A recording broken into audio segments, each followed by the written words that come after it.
Hello everyone. My name's Peter White. I'm the Head of First Nations Engagement and Strategy here at the Museums of History New South Wales. But more importantly, I'm a Gamilaroi Murray from northwest New South Wales, up around Tamworth. And until recently, I've had the pleasure of living and working on Gadigal country.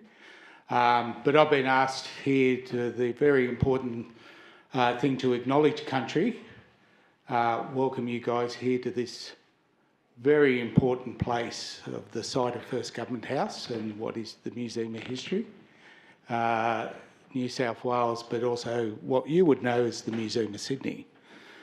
And it's a very telling thing to acknowledge what is ground zero and acknowledge the people that felt that first contact in a place where visitors came who never went away, had their own vision, but impacted so many.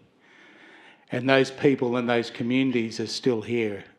And to acknowledge what that is, and hopefully you've had a chance to see the show upstairs, seeing Sydney Knowing Country, and coming here in this important talk of understanding Sydney, a city on country, and to acknowledge country that isn't just a few bylines, that we acknowledge and pay respect to the local people, the Gadi people, but actually how we carry that with us and that understanding of what does it mean to be on a country that date back millennia, and communities and their experience, that continual connection that still resonates today within the communities that are here and those local communities that endured so much change, both environmental and social, but they're still here, and this is what we'll be hearing today. So I'd like, just as a Gomeroi Murray, always pay my respects to this country that I'm standing on, to the people that come from here, their old people, their ancestors that still walk with us, but also the current community, the Gadigal people, their future, their dreams, their hopes, and carry that and always question when we're walking on this country that we still acknowledge, because country doesn't exist without people, and people don't exist without country. So I'd like to thank you all for coming here. It's going to be a really exciting and thought-provoking talk, particularly with Vivid. We've got 3 shining lights here. So you come out of the cold to enjoy these shining lights. And without further ado, I'd like to pass over to Penny. Thanks.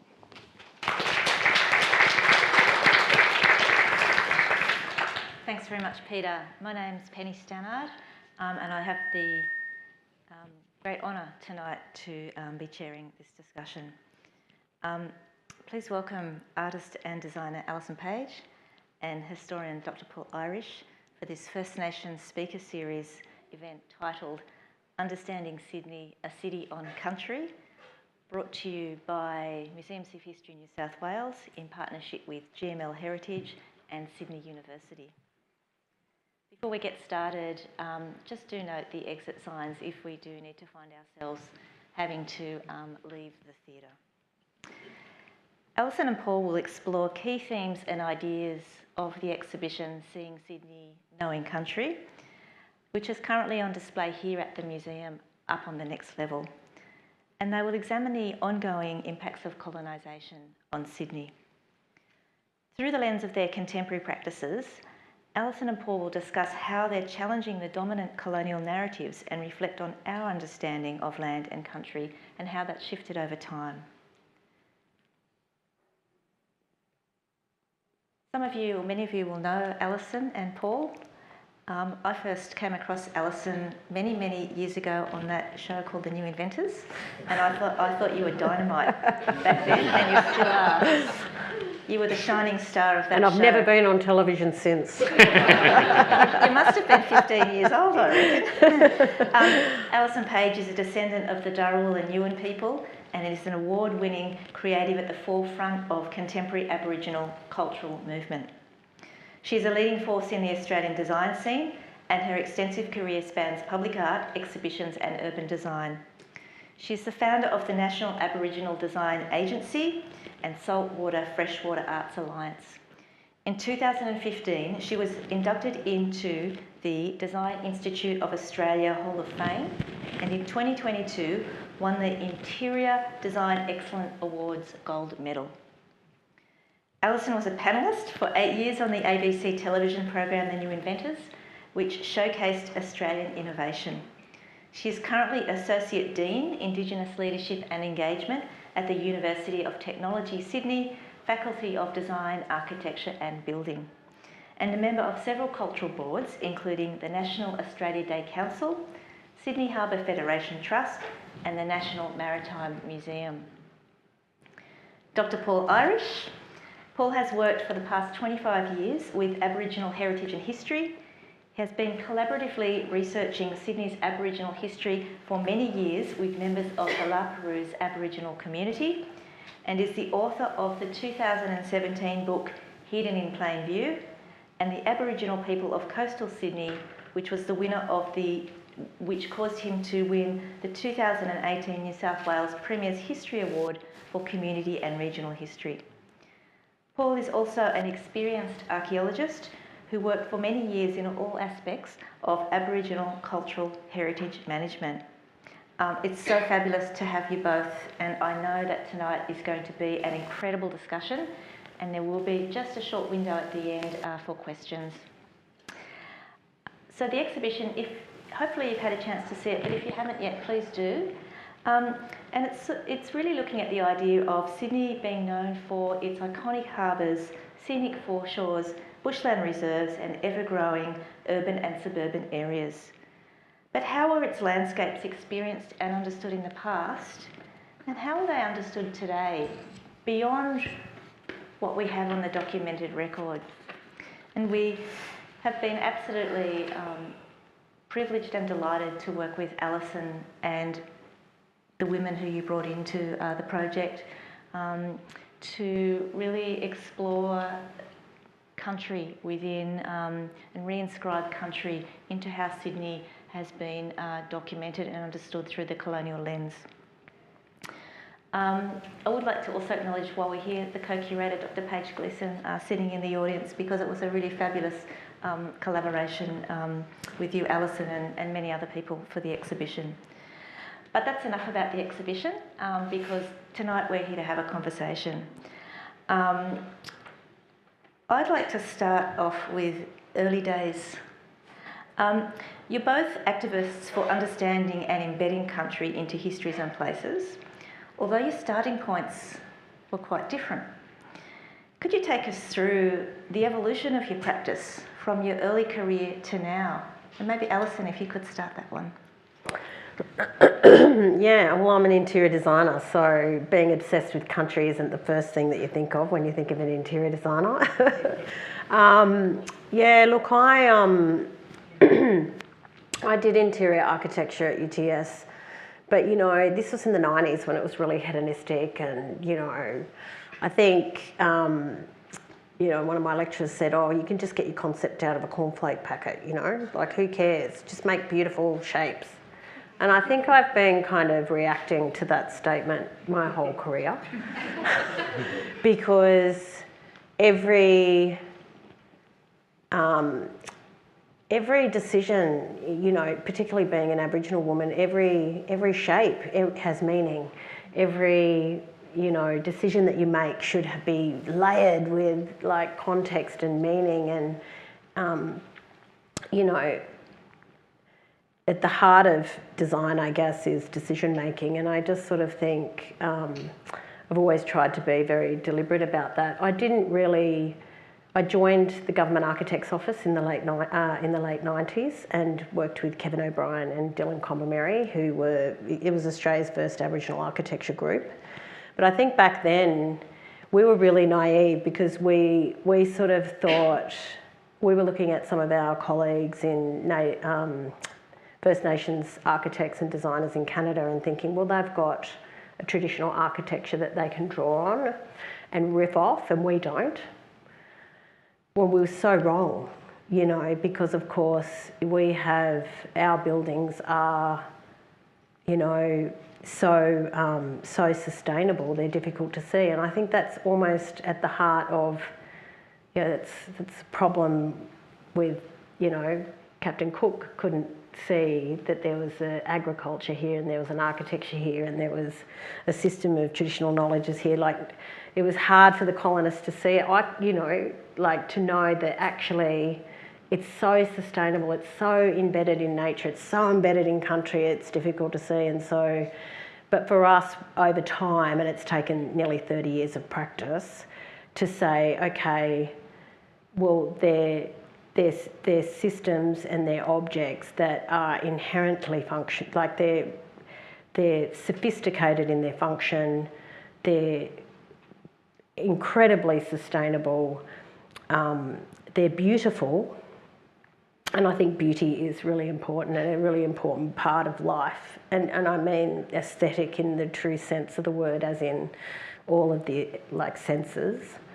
But everything is carved in story, everything is etched in story, and it has meaning. And so, yeah, I think fast forward to now, I work in the built environment, and in built environment is just an extension of country. And so when we think about country is more than just nature, it does encompass our cultural practice, it encompasses all of our songlines. It has all of the perpetual energies of all of the ancestral beings that they left at different sites of learning.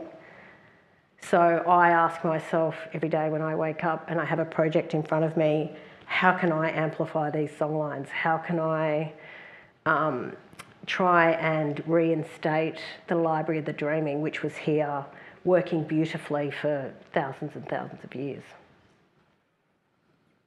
Thank you. Well, that's a hard act to Yeah, follow, I just isn't it? we're trying to encapsulate your career. Yeah, We're the that's same right. age. We're both, Yeah. so it's 30 years of practice. That's Yeah. right. How did it start for you, Paul? Well, I mean, a few years ago when I wrote my book, I wrote it, I guess, as the kind of book that I wished I'd had growing up, because I grew up in suburban Sydney, like most people, with no knowledge of Aboriginal culture, history, contemporary, community. Ironically, I found out in doing research later on that there was actually an Aboriginal mission farm just down the road from where I went to school that closed the year before I started school, but that was never talked about. No one sort of didn't feature in the local history. But I think I've just always been interested in people, and whether past or present, and that kind of led me at university to sort of take ancient history and archaeology as a way of just understanding the past, and I got pretty interested in archaeology and kept sort of going with that. But even then, I was walking, this is at Sydney Uni, walking past the block at Redfern every day to go to archaeology lectures, and it never once occurred to me that the people living there had anything to do with what I was studying at uni.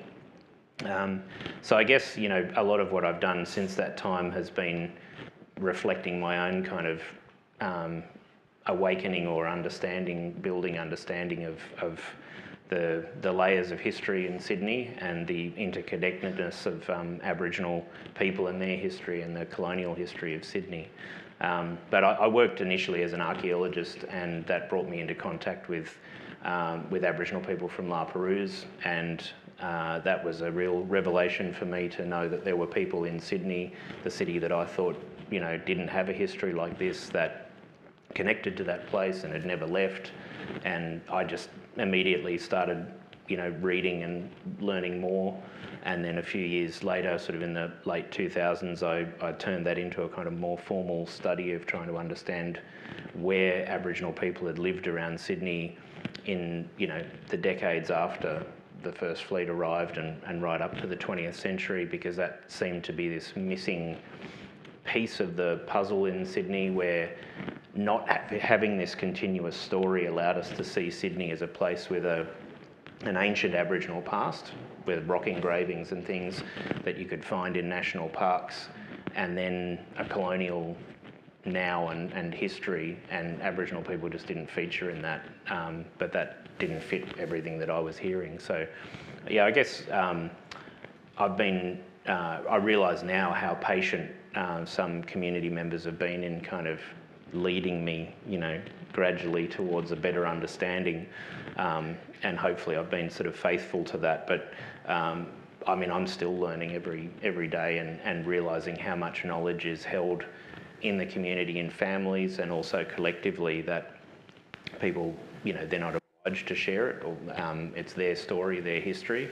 But I think that we need to, in Sydney as much as anywhere in Australia and any colonial place, understand that there isn't just two layers of history. I think we get quite caught up in Australia with this idea that we're not an old country, or then we'll say, oh yeah, but we are old because of the Aboriginal connection, but they're two separate things. We've got a city that's got many, many layers to it, and they're all interconnected and interwoven. And I think we can make that connection between past and present and not see some sort of break that stops us understanding that, then we'll have a better understanding of our history in this city. And ultimately the Australian identity, and I think that's what we struggle with. As a country, I still don't think we've nailed it in terms of who we are, because we don't know that, we don't understand those stories. We still don't know what went down here in Sydney. And we don't incorporate it into our own stories. I mean, there's that one level, there's the denial, it didn't happen, so we just not talk about it at all. But even when we do... The 90s. Yeah. When we do talk about it, well, still today in certain quarters, but when we do talk about it, we still haven't incorporated that Aboriginal history. I think partly because it's an unease people have. I know school teachers find this really hard. They've got a syllabus that allows them to teach all this stuff about Aboriginal culture and history, but they feel this reticence because they're like, well, it's not my culture, I'm not really sure what to do. But until we find a way to kind of really, understand that interlinked history and respect where it isn't interlinked, respect Aboriginal culture in its own right as well, I think we'll just struggle, because it's the only thing that makes Australia unique. Everything else is, can be found elsewhere. So tell us what's changed in terms of place-based storytelling since the 90s. So you sort of made a mention of the 90s then. So 30 years ago, in terms of this idea of place-based storytelling sort of starting to come into the public realm, I suppose, in terms of your practice, how's it changed? Oh my God, it's been transformational, because we'll go back to the 90s, like the Howard era and the wind shuttle kind of black arm band view of history, and just, not wanting to talk about, and not being allowed to talk about, Australia's true history, to now, where we're, I feel like we're sort of got this opportunity to stand on the beach now with Captain Cook and kind of have a come to Jesus conversation about what's happening. Well, maybe not Captain Cook, but the First Fleet. I don't know. It's because we can come at that conversation now with the context and the shared language, and the sort of, I guess, if it's a guilt-free conversation where we can actually talk about some of the dark parts of our history, because there's some really cooked stuff that happened, and that's. I guess the precursor, I think, to true reconciliation, because you can't have that without the truth, I don't think, and I still don't think we're there yet. But, the interesting thing about place-based storytelling is that it's popping up in, really interesting places. I work now in urban design with some people in this room, and it's actually it's probably a really subversive place to tell Australia's true history, because nobody suspects architects of anything. They could probably get up to some really, really interesting things in terms of like the true history, and that would be and that is happening because here in New South Wales now we have a connecting to country framework within the Government Architect's Office, where I started my career. Now Dylan has stayed there all that time, and he's been the author of this amazing policy where any state-based development has to engage with traditional owners to start to, it's not just about telling their stories or putting art on a building or just embedding or etching things into the built environment. I mean, surely that is part of it, but it's also about engaging the community in their contemporary cultural practices and asking them, okay, what is this place? What is the memory of this place? What was it traditionally? Quite like you look at a city like Sydney, the landscape's been so augmented that when you look at, okay, we used to go to this place to tell this story, or we used to go to this place to do a particular ceremony. I mean, we don't have that luxury here anymore. But if you do look at what country needs, we do need to start doing ceremonies on a mass scale to actually increase the population of different species that are going endangered or extinct. We should be all if we were true to how the dreaming worked and how the ecological balance was maintained within a traditional society, then every place should be working hard for country, at least on at the very base level, sustainability.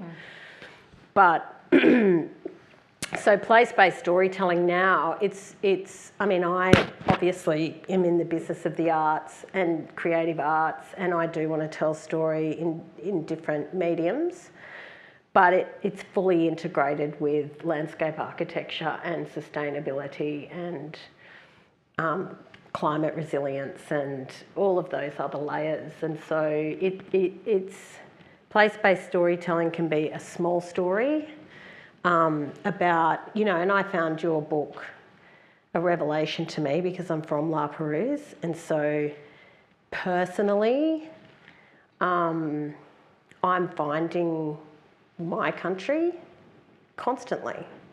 And we talk about this often, that we only have I don't know, we can look at any place and say, okay, well, we've got 10 pieces of a 100-piece puzzle here. Paul comes along and fills in another 15 pieces because he is patient enough to sit in the library and look through every, I know, you're laughing, but that's your life, right? It's easier than digging holes in an archaeology piece. Yeah, that's right. It's better than working in a bank, isn't it?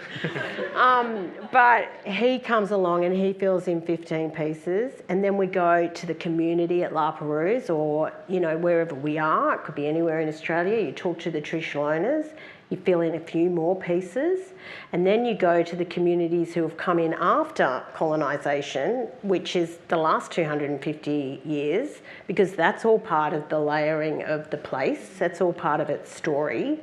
And then you get a few more, and then you go, okay, we can see a bit of a picture here, but also I think part of it as well is, okay, well, what does country need as well?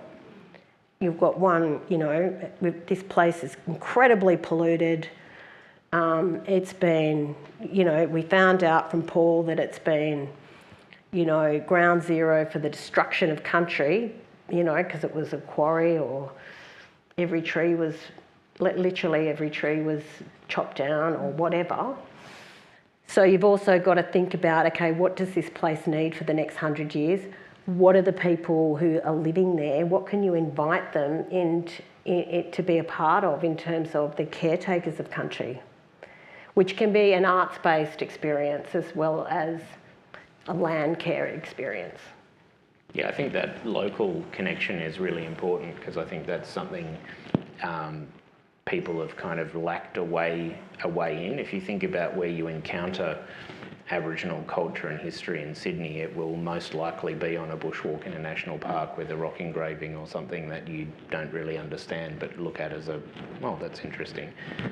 And there's not a lot of ways for you to kind of experience something in either where you live or a place that you know. So we're seeing through some of these developments that people are starting to see places that they knew in a different way. I think the other thing that's changed too over the last few decades is that there's definitely a growing and sort of ever-growing population of people who want to know. I think the reconciliation sort of movement in the 90s kind of made people feel like, well, we probably should know more, but I think that's just grown and grown, and there's definitely an audience now of people who want to know more and realise that that's just part of being a Sydneysider or being Australian, is to know more about that. And I think those kind of place-based histories, I really enjoy looking at it could be a suburb, it could be a tiny place within a suburb or a whole, part of Sydney, but looking at the history of that place over tens of thousands of years and right up to the present, and looking at what's happened in that place and trying to look at what's actually unique there. Because I think the other thing that these place-based stories do, sometimes not as well as they could, but telling stories that are specific to that place so that we don't just get this generic view of Aboriginal history, because that is also a problem, and that is probably one unintentional consequence of some of this design with country work that's being done, is that because it's not necessarily always coordinated, you can end up getting the same story in two places or two different stories that kind of jostle with each other. That's actually, in some respects, that can be fine, because people need to understand it's not just a simple thing. Like Alison said, it's piecing together this puzzle. We're never going to have all the pieces, so we've got to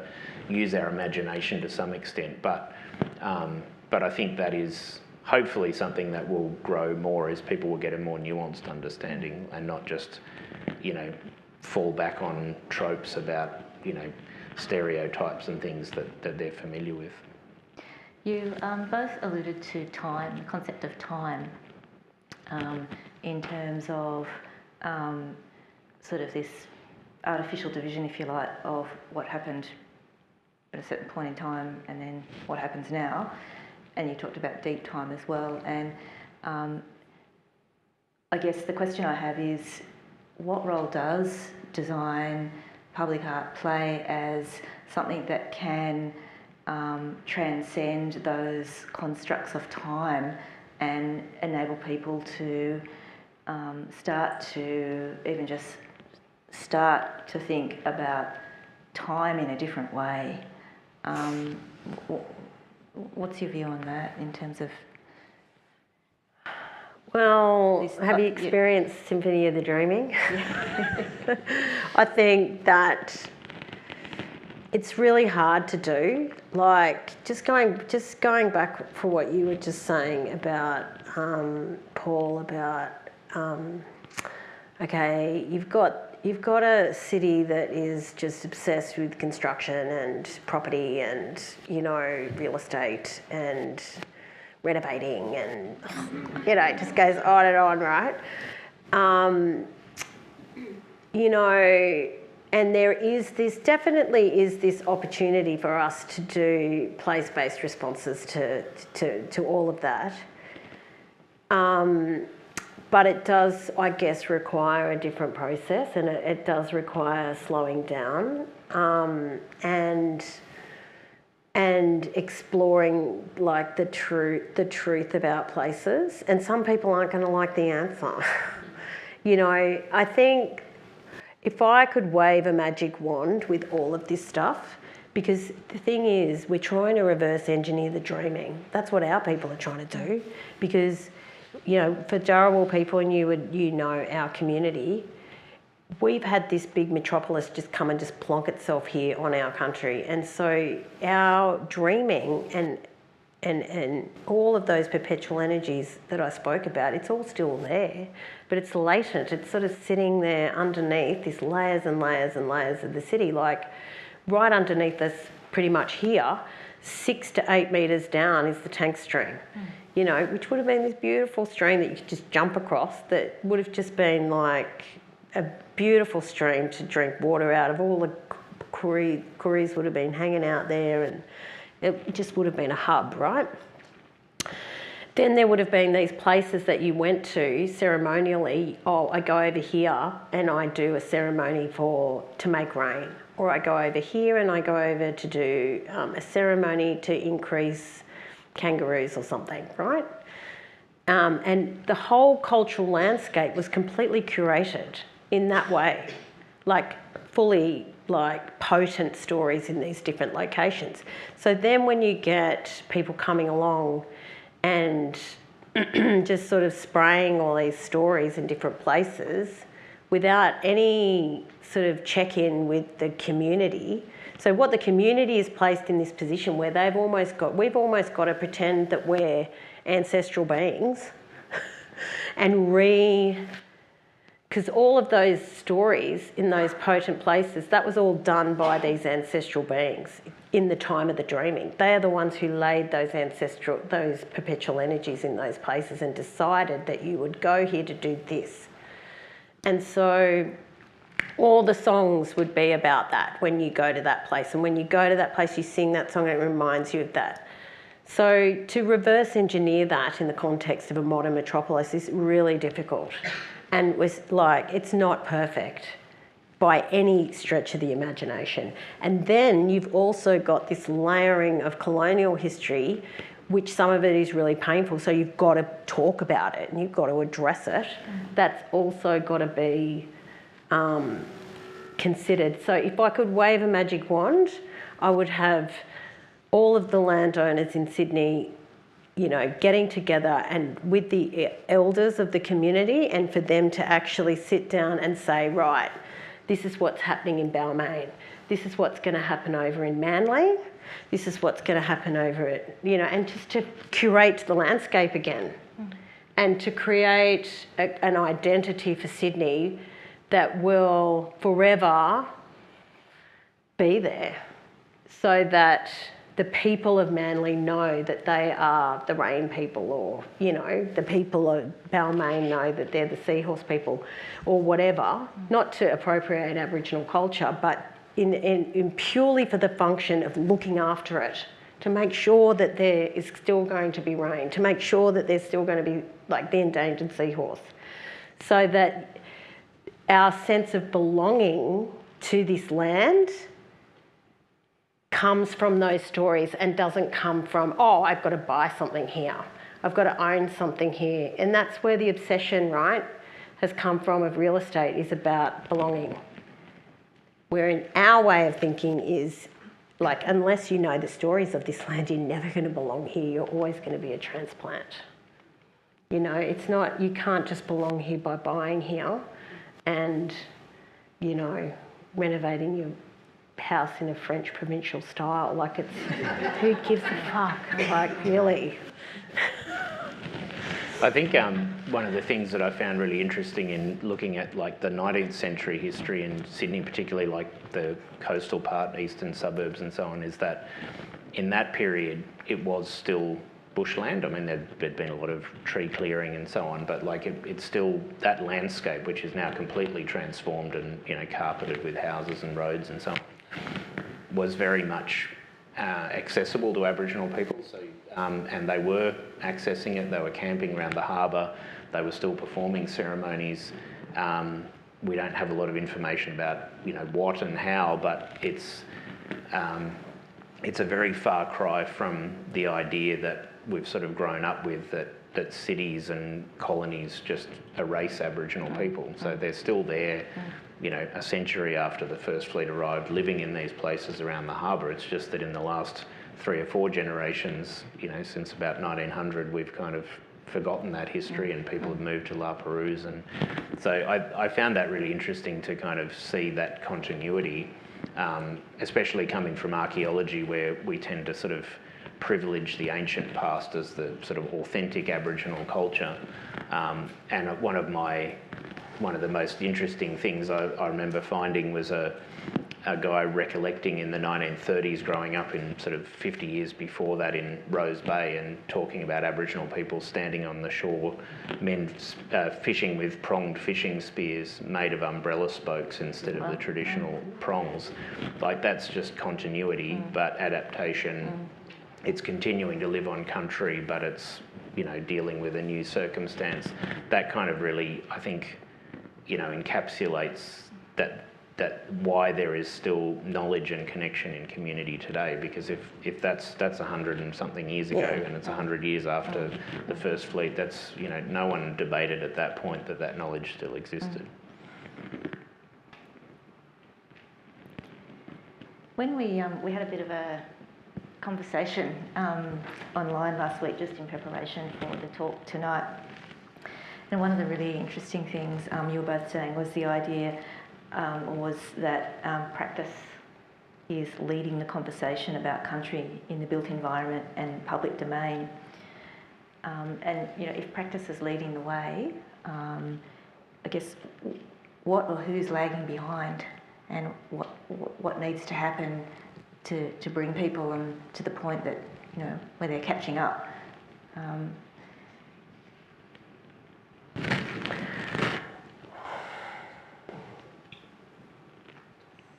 Like, I think it's just I think it's, you know, back to your question about time, we're leading the way. It's probably pretty fast though. Do you know what I mean? Like, it's happening at a very accelerated pace, and I think that's difficult for communities to keep a hold of. Like, it's a big cultural load to carry. So I caution against going too fast. You know, I think the way, I mean, you're interesting because you kind of only work here, and I think that's a really important part of your practice. I know I generally only work here too. I think that's a part of, like, just really embedding yourself somewhere and just developing the long-term relationships. That's probably the only way you can kind of meaningfully, like, progress the conversation enough. And that's not to say that it isn't difficult and you aren't making, like, I make mistakes all the time, because what we're trying to do here as well is do things within like white fella legal frameworks and stuff like that, like, which is really, it's all really hard.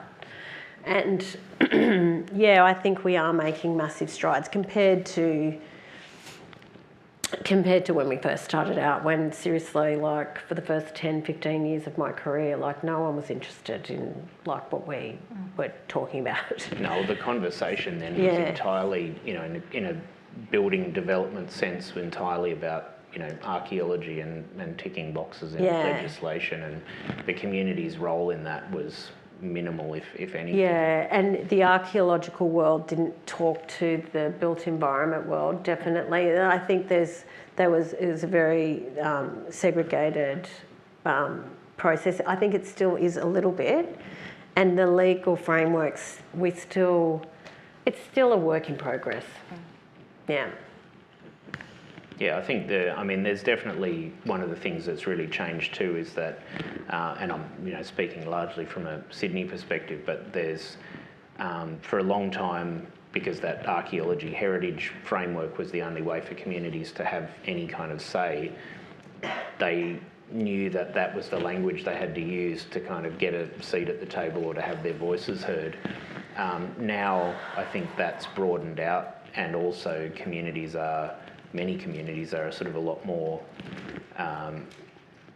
able to kind of voice broader concerns and not sort of only speak the language of heritage to get their point across. And things like this, you know, connecting with country framework, you know, it's not flawless, but like the way that people can then have a voice that isn't mediated through consultants like, you know, myself, that is a sort of more direct voice, I think is really important. Yeah, I think if anything about the lagging behind question, it's about having more Aboriginal people who are you know, the architects, the designers, the engineers, and also I think the Connecting to Country framework is actually not really being used in its full capacity. There's a whole lot of work in it about creating healthy communities and doing better around Aboriginal culture and heritage. And I think those pillars aren't really explored enough. Like, I think what it really means is, okay, there should be equity shares in some of these big developments for Aboriginal people, because you can't just create, you know, places that you want Aboriginal people, you know, to work as rangers without giving them houses there. They're not going to come in from Western Sydney and look after the really nice places and then go home again, you know, stuff like that. So I think it's about sort of, it's this whole social piece that needs to come into play. But see, that hasn't been a part. It's there as the part of the built environment, and big developers have to deliver on that. But that is, again, still, it's another consultant's job over here rather than a fully integrated holistic system. That issue that you mentioned about capacity, I think, is really important because communities have always been sort of under siege by, you know, processions of government cars into the land council and things. But like this development-oriented thing, it's at one level welcome because people are being asked directly, what do you think, what's important to you? But there's only so much people can do, and they're not huge communities in a, you know, you've got people coming from all angles trying to get a piece of that. And like I was saying before too, like what you want too is that you're not creating, well, you're sort of, curating and creating a sort of a different set of experiences or things that are important, not duplicating or falling back on stereotypes and things like that. But for people to really engage with that, they need time and they need space, and and they need to be forgiven for, you know, doing something and it not working, and then, okay, we'll try something else, rather than, oh, it didn't work, okay, we won't do that anymore. You know, that's what we're used to as communities, and they're very tired of that. It's like we need space and time for that research and development in this area. It's about us rethreading all of those, you know, song lines again. You know, it's very difficult work, and it's not. I can only help with that. I'm not in the decision-making role in a community by any stretch of the imagination. I'm a young auntie, I would have thought. But all I can do as a practitioner is kind of say, okay, here's the opportunity. How do we want to do this? But yeah, it does come down to a few people in the community that have got a big load of responsibility, and that's difficult at the moment. Yeah, it's very, very hard for them. We're getting close to time. The last, I guess, question I have, or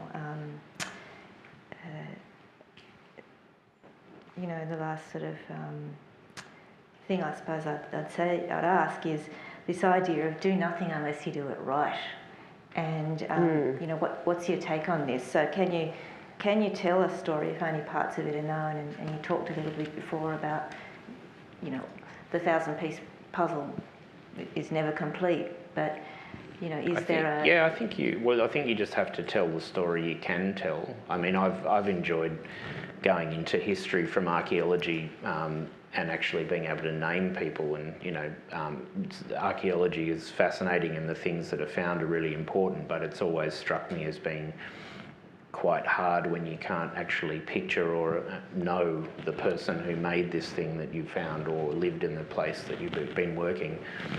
So history gives you a way, I think, to tell that, but both of those things, you know, form part of an overall story. But I think it's about finding the story you can tell, or stories you can tell.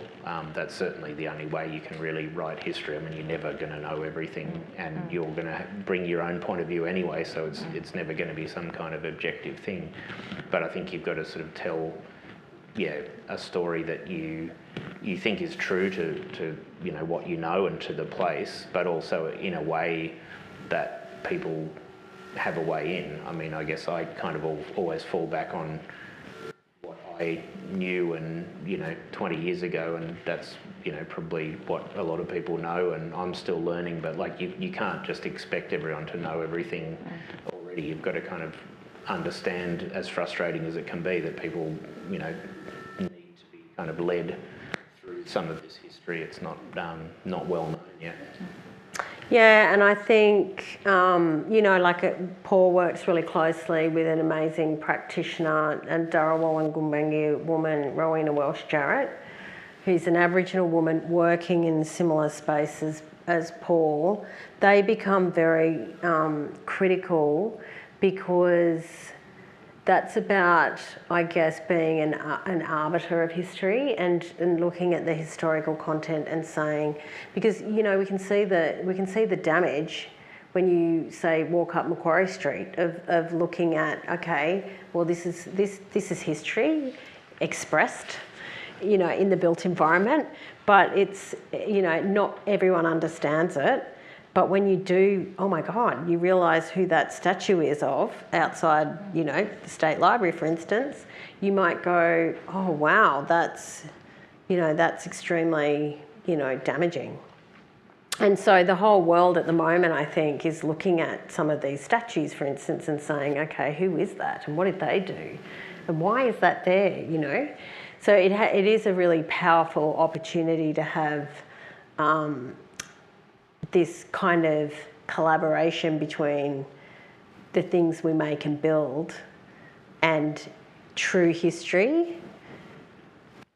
I think we're probably a mature enough country to have, some of the dark truths kind of told and I think that's up to see, I'm on the side of the creative, so it's, I have to collaborate with someone, like Paul or Rowena to tell those stories, but and it can be a really powerful collaboration because, artists are all about the hearts and minds and can really move people in a way that can talk about even the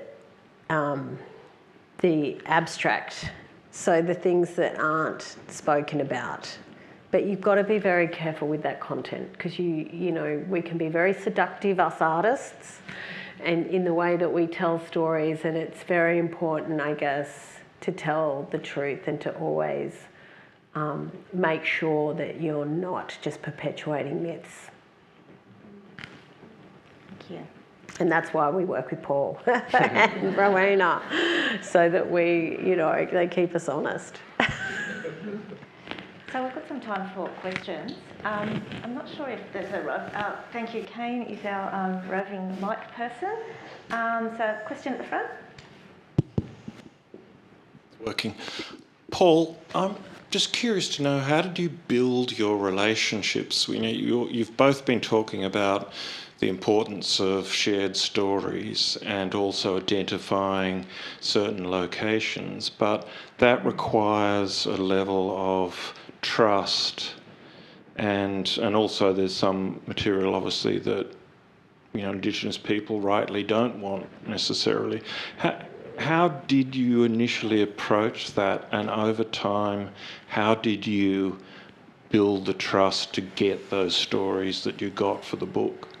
I think, really just time and, not just number of years, but, in my case, I started working, sort of had two people that kind of I met in the community who I later found out were first cousins, but didn't know that at the time, but who, one through the sort of history side, Dr. Shane Williams and his cousin David Ingray, Uncle David, who was working in heritage for the Laperouse Land Council. So I got to know him and got to know their families. I got to know their mothers, who were senior people in the community and doing a lot of research work.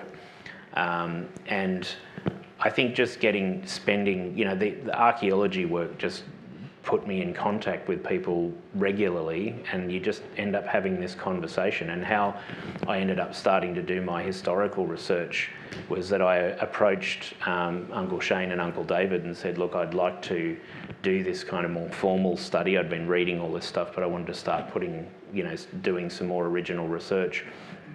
And I said, is there someone that you think in the community who might want to do it with me?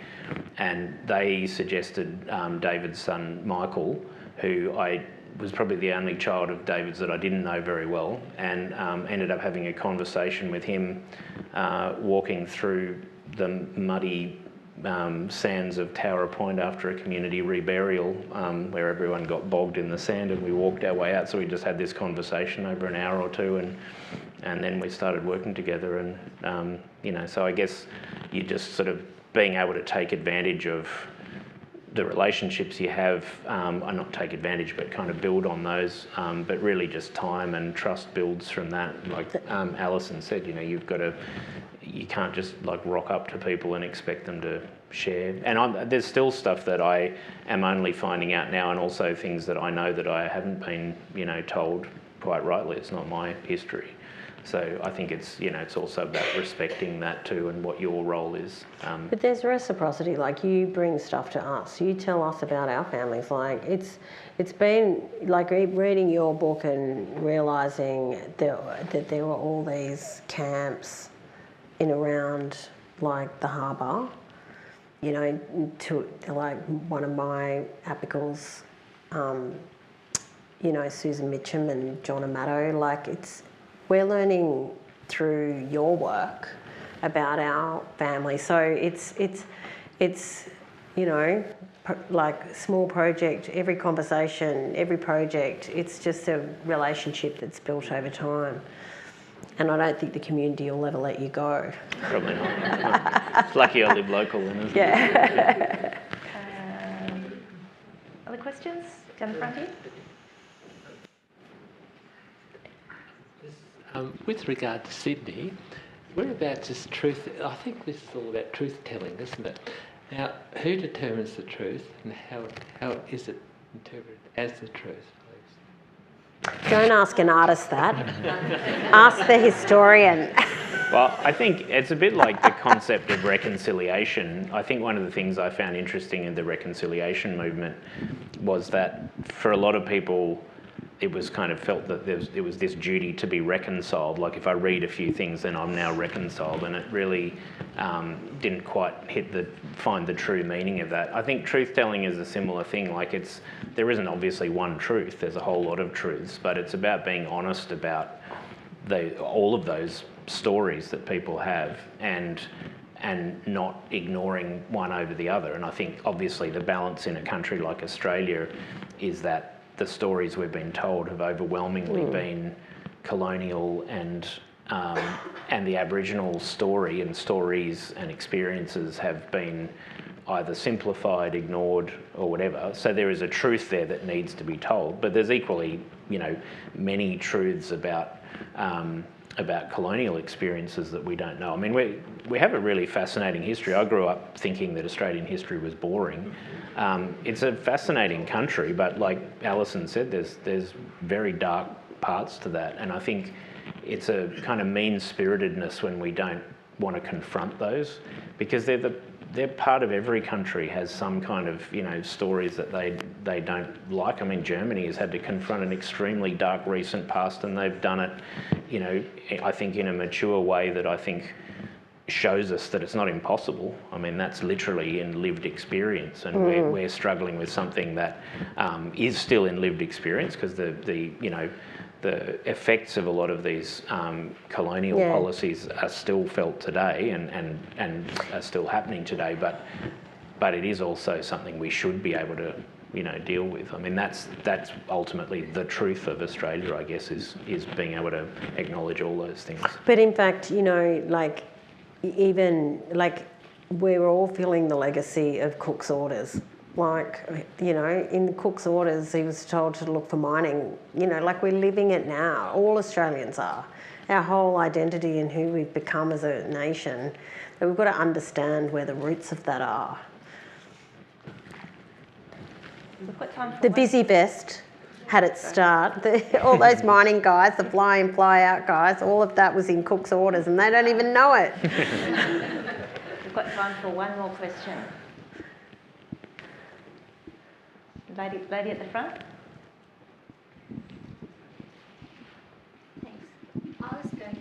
I wanted to ask you, Alison, whether you draw the line, because the prospect that you have presented of integrating all this Aboriginal history and sensitivities into our built environment, it's quite. I have a sort of a different sort of viewpoint, because my understanding is that there are deep secrets in Aboriginal ritual. Yeah.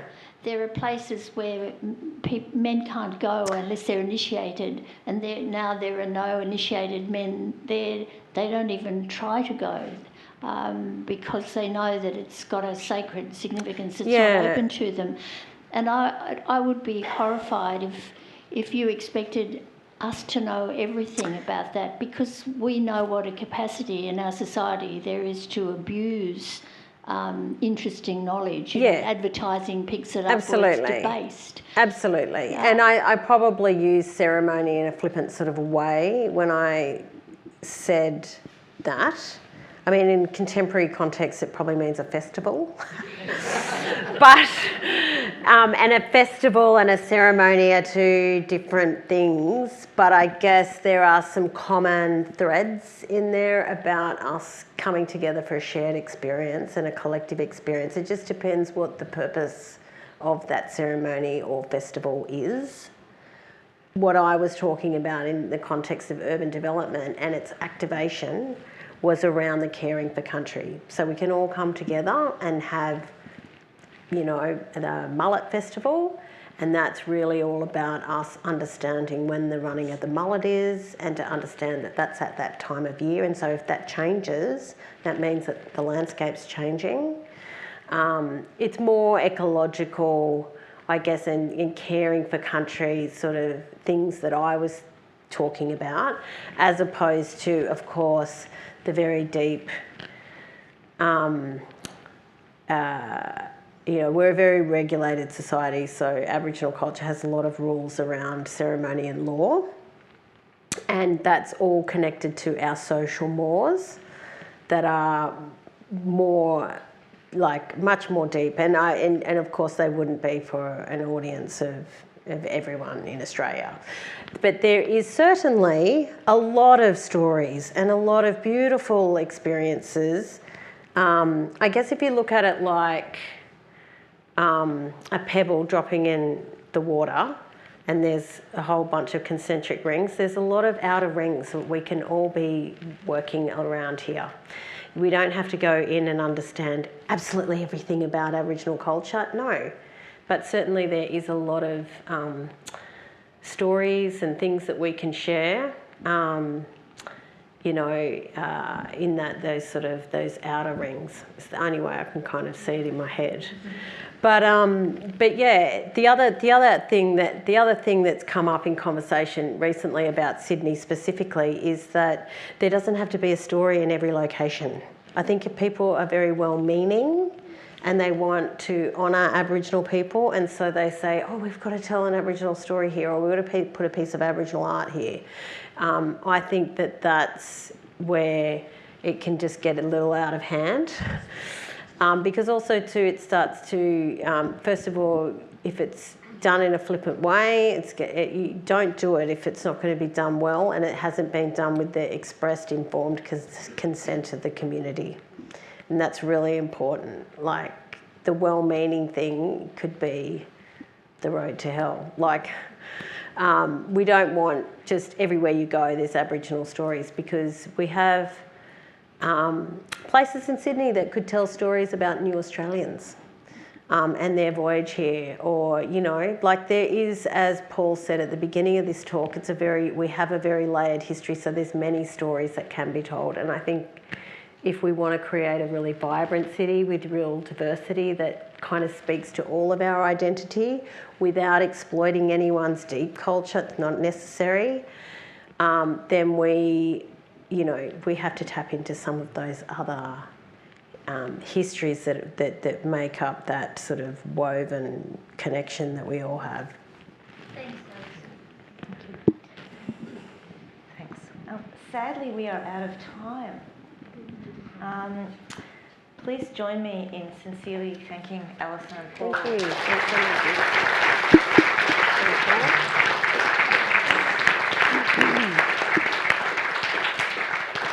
I wanted also to thank you very much, Peter, for your acknowledgement to open the event. Thanks to the tech crew, it's terrific work.